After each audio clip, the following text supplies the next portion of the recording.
ইসরায়েলের সঙ্গে বড় যুদ্ধের প্রস্তুতি নিচ্ছে ইরান। টানা 2 বছর ইসরায়েলে হামলা চালানোর শক্তি আছে, দাবি দেশটির শীর্ষ জেনারেলের।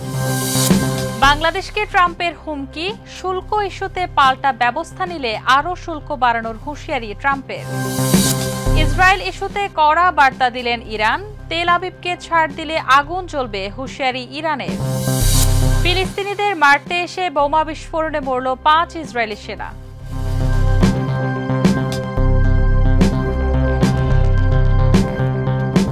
দর্শক, আমন্ত্রণ মাই টিভি আই নিউজে। এতক্ষণ দেখছিলেন শিরোনাম, সাথে আছি আমি শাহিলি আক্তার। কেসারেন শেকড় থেকে শিখরে। ইসরায়েল ইরান সংঘাতের 12 দিন যুদ্ধবিরতির পর বড় যুদ্ধের প্রস্তুতি নিচ্ছে তেহরান। কৌশলগত বিরতি ধরে ইরান সামরিক শক্তি পুনর্গঠন, আধুনিক অস্ত্রের সংগ্রহ এবং কূটনৈতিক লড়াইয়ের পথে। পারমাণবিক আলোচনায় ফিরছে না তারা। সময়কে হাতিয়ার করে দীর্ঘমেয়াদী যুদ্ধের প্রস্তুতি নিচ্ছে ইরান। শান্তি নয়, সামনে বড় সংঘাতের আশঙ্কা। বিস্তারিত রিপোর্টে। ইসরায়েলের সঙ্গে বড়সড় যুদ্ধের প্রস্তুতি নিচ্ছে ইরান।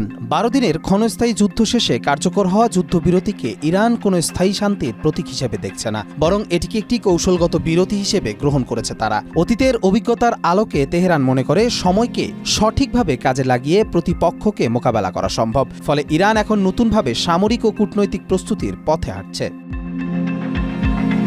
যুদ্ধের সময় ইসরায়েল ও যুক্তরাষ্ট্রের যৌথ অভিযানে ইরানের সামরিক কাঠামো কিছুটা ক্ষতিগ্রস্ত হলেও পাল্টা হামলায় ইরান ও ইসরায়েলের প্রতিরক্ষা ব্যবস্থা দুর্বল করে দেয়। এই প্রেক্ষাপটে ইরান স্বল্প ও মাঝারি পাল্লার ক্ষেপণাস্ত্র মজুদ, হাইপারসনিক প্রযুক্তি, বিমান প্রতিরক্ষা, নজরদারি ব্যবস্থা উন্নয়নে জোর দিচ্ছে। পাশাপাশি রাশিয়া, চীন থেকে আধুনিক যুদ্ধবিমান ও প্রতিরক্ষা প্রযুক্তি সংগ্রহের পরিকল্পনাও রয়েছে।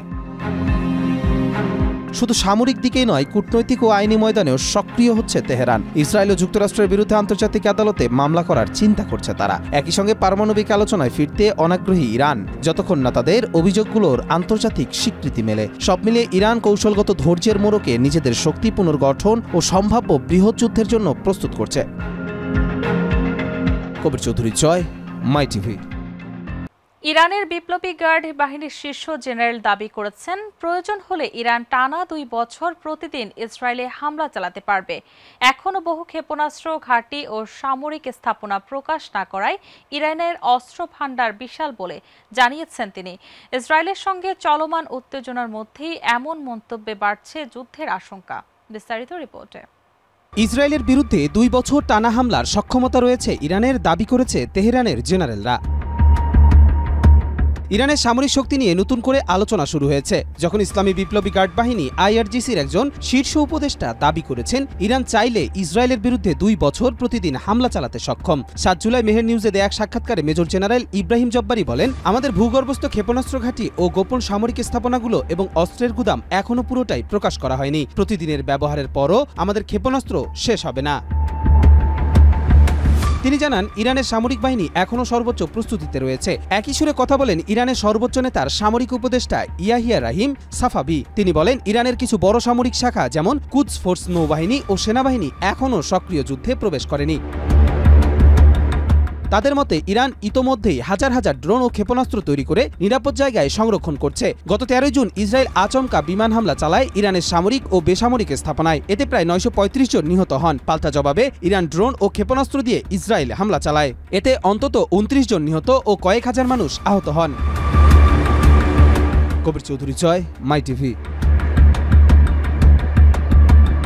যুক্তরাষ্ট্রের প্রেসিডেন্ট ট্রাম্প ঘোষণা দিয়েছেন, 1 আগস্ট থেকে বাংলাদেশি পণ্যে 35% শুল্ক কার্যকর হবে। তিনি হুঁশিয়ারি করে বলেছেন, পাল্টা ব্যবস্থা নিলে আরও শুল্ক বাড়ানো হবে। বাংলাদেশের শুল্ক ও বাণিজ্য নীতি যুক্তরাষ্ট্রের জন্য হুমকি বলে মন্তব্য করেছেন তিনি। বিষয়টি নিয়ে বিশ্ব বাণিজ্যে নতুন উত্তেজনা সৃষ্টি হয়েছে। বিস্তারিত রিপোর্টে। বাংলাদেশ পাল্টা জবাব দিলে আরও শুল্ক বাড়ানোর হুঁশিয়ারি দিয়েছে ট্রাম্প। বাংলাদেশের পণ্যের ওপর 35% শুল্ক আরোপের ঘোষণা দিয়েছেন যুক্তরাষ্ট্রের প্রেসিডেন্ট ডোনাল্ড ট্রাম্প। তবে এখানেই থেমে থাকেননি তিনি। বাংলাদেশ যদি পাল্টা জবাব দেয় তবে আরও শুল্ক বাড়ানোর কড়া হুঁশিয়ারি দিয়েছেন তিনি। স্থানীয় সময় 7 জুলাই ডক্টর মোহাম্মদ ইউনুসকে পাঠানো এক চিঠিতে এ তথ্য নিশ্চিত করেন ট্রাম্প। চিঠিতে তিনি উল্লেখ করেন, মার্কিন পণ্যের উপর অতিরিক্ত শুল্ক বাণিজ্যে নানা প্রতিবন্ধকতা তৈরি করেছে বাংলাদেশ। এরই জেরে নতুন এই শুল্ক আরোপ করা হচ্ছে। একই সঙ্গে তিনি সতর্ক করে বলেন, বাংলাদেশ যদি পাল্টা শুল্ক আরোপ করে তাহলে নির্ধারিত 35% শুল্কের সঙ্গে আরও অতিরিক্ত শুল্ক যোগ করা হবে। এর আগে গত এপ্রিলে বাংলাদেশি পণ্যের ওপর ৩৭% শুল্ক আরোপ করেছিলেন তিনি, যা সাময়িকভাবে স্থগিত রাখা হয়েছিল। ওই স্থগিতাদেশ ৯ জুলাই শেষ হচ্ছে। এর আগেই নতুন শুল্ক আরোপের ঘোষণা আসলো। ট্রাম্প একই ধরনের কড়া ভাষার চিঠি এদিন বিশ্বের আরও ১৪টি দেশের নেতাদের পাঠিয়েছেন, যা বৈশ্বিক বাণিজ্য পরিস্থিতিতে নতুন উদ্বেগের সৃষ্টি করেছে। কবির চৌধুরী জয়, মাই টিভি। ইসরায়েল ইস্যুতে কড়া বার্তা দিয়েছে ইরান। ব্রিক্স সম্মেলনে ইরানের পররাষ্ট্রমন্ত্রী আব্বাস আরাকচি বলেন, ইসরায়েলকে জবাবদিহিতার আওতায় না আনলে শুধু মধ্যপ্রাচ্য নয়, আগুন ছড়াবে সারা অঞ্চল জুড়ে। তিনি অভিযোগ করেন, যুক্তরাষ্ট্র ও ইসরায়েল ইরানের শান্তিপূর্ণ পারমাণবিক স্থাপনায় হামলা চালিয়ে জাতিসংঘের প্রস্তাব ২২৩১ এবং এনপিটি চুক্তি লঙ্ঘন করেছে। এর জবাব তাদের দিতে হবে। বিস্তারিত রিপোর্টে। এবার ইসরায়েল ইস্যুতে কড়া বার্তা দিল ইরান। জানালো, ইসরায়েলকে ছাড় দিলে আগুন জ্বলবে পুরো অঞ্চল জুড়ে। যে বা যারা ইসরায়েলকে অন্যায়ভাবে প্রশ্রয় দেবে তাদেরকে জবাবদিহি করতে হবে, না হলে পরিণাম হবে ভয়াবহ। ইসরায়েল ও যুক্তরাষ্ট্রে একের পর এক হামলা ও কঠোর পদক্ষেপে আগুনের লেলিহান শিখার মতো জ্বলে উঠেছে ইরান। ব্রাজিলের রিও ডি জেনিরোতে অনুষ্ঠিত ব্রিক্স শীর্ষ সম্মেলনে অংশ নিয়ে ইরানের পররাষ্ট্রমন্ত্রী আব্বাস আরাকচি হুঁশিয়ারি দিয়ে বলেন, ইসরায়েলকে যদি জবাবদিহির আওতায় না আনা হয় তবে এর আগুনে পুড়বে পুরো অঞ্চল। শুধু মধ্যপ্রাচ্য নয়, এর বাইরেও ছড়িয়ে পড়বে এর পরিণাম। আরাকচি বলেন, যুক্তরাষ্ট্র ও ইসরায়েল ইরানের শান্তিপূর্ণ পারমাণবিক স্থাপনায় যে হামলা চালিয়েছে তা সরাসরি জাতিসংঘ নিরাপত্তা পরিষদের প্রস্তাব ২২৩১ এবং পারমাণবিক অস্ত্র বিস্তার রোধ চুক্তি এনপিটি লঙ্ঘনের শামিল। তিনি মনে করিয়ে দেন, ২০১৫ সালের সেই প্রস্তাবে ইরানের শান্তিপূর্ণ পারমাণবিক কর্মসূচিকে বৈধতা দেওয়া হয়েছিল। সাম্প্রতিক হামলার ঘটনায় ইরান কূটনৈতিক সমর্থন পেয়েছে ব্রিক্স প্লাস জোটের সদস্য দেশগুলোর থেকে। এক বিবৃতিতে ১১ দেশের এই জোট বলেছে, ১৩ জুন ইরানে চালানো হামলায় আন্তর্জাতিক আইনের পরিপন্থী এবং শান্তিপূর্ণ পারমাণবিক স্থাপনাগুলোতে হামলা নিয়ে তারা গভীর উদ্বেগ প্রকাশ করেছে। যদিও বিবৃতিতে সরাসরি যুক্তরাষ্ট্র ও ইসরায়েলের নাম উল্লেখ করা হয়নি, তবে ইঙ্গিত স্পষ্ট ছিল।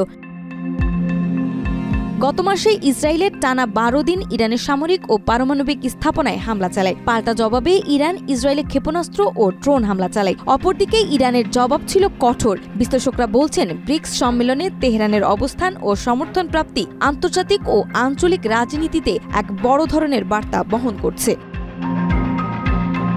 নাজমা, মাই টিভি। গাজার বেইত হানুনের রাস্তার পাশে পুঁতে রাখা বোমা বিস্ফোরণে ৫ ইসরায়েলি সেনা নিহত হয়েছেন। আহত হয়েছেন আরও ১৪ জন। ঘটনার সময় সেনারা পায়ে হেঁটে অভিযান চালাচ্ছিলেন। নিহতদের মধ্যে ২ জনের পরিচয় প্রকাশ করেছে আইডিএফ। ঘটনাটি ঘটেছে গাজা যুদ্ধবিরতি নিয়ে নেতানিয়াহু ট্রাম্প আলোচনার ঠিক আগ মুহূর্তে। বিস্তারিত রিপোর্টে। মারতে এসে মরল ৫ ইসরায়েলি সেনা। গাজায় পুঁতে রাখা বোমায় প্রাণ গেল তাদের। ৮ জুলাই রাতে উত্তর গাজার বেইত হানুন এলাকায় রাস্তার পাশে পুঁতে রাখা বোমা বিস্ফোরণে নিহত হয়েছেন অন্তত ৫ সেনা। আহত হয়েছেন আরও ১৪ জন, যাদের মধ্যে ২ জনের অবস্থা আশঙ্কাজনক বলে জানিয়েছেন ইসরায়েলি প্রতিরক্ষা বাহিনী আইডিএফ। টাইমস অফ ইসরায়েলের প্রতিবেদনে বলা হয়, ঘটনার সময় সেনারা পায়ে হেঁটে অভিযান চালাচ্ছিলেন। বোমায় বিস্ফোরণে হতাহতের পাশাপাশি উদ্ধারে গিয়ে বেশ কয়েকজন গুলিবিদ্ধ হন। নিহতদের মধ্যে সার্জেন্ট মের শিমন আমারাও ও সার্জেন্ট মোশে নিশিম ফ্রেসের পরিচয় নিশ্চিত করেছে আইডিএফ। বাকি নিহতদের পরিচয় পরবর্তীতে জানানো হবে বলে জানিয়েছেন তারা। যখন গাজা যুদ্ধবিরতি নিয়ে আলোচনা চূড়ান্ত করতে ইসরায়েলি প্রধানমন্ত্রী বেনিয়ামিন নেতানিয়াহু যুক্তরাষ্ট্রে সফর করছেন এবং প্রেসিডেন্ট ট্রাম্পের সঙ্গে বৈঠকের প্রস্তুতি নিচ্ছেন, তখনই এ ঘটনা ঘটেছে। আইডিএফের দাবি, অভিযানের আগে ওই এলাকায় বিমান হামলা চালানো হয়েছিল। তবে রাস্তার পাশে বিস্ফোরক থাকার বিষয়ে গোয়েন্দা তথ্য ছিল কিনা তা স্পষ্ট নয়।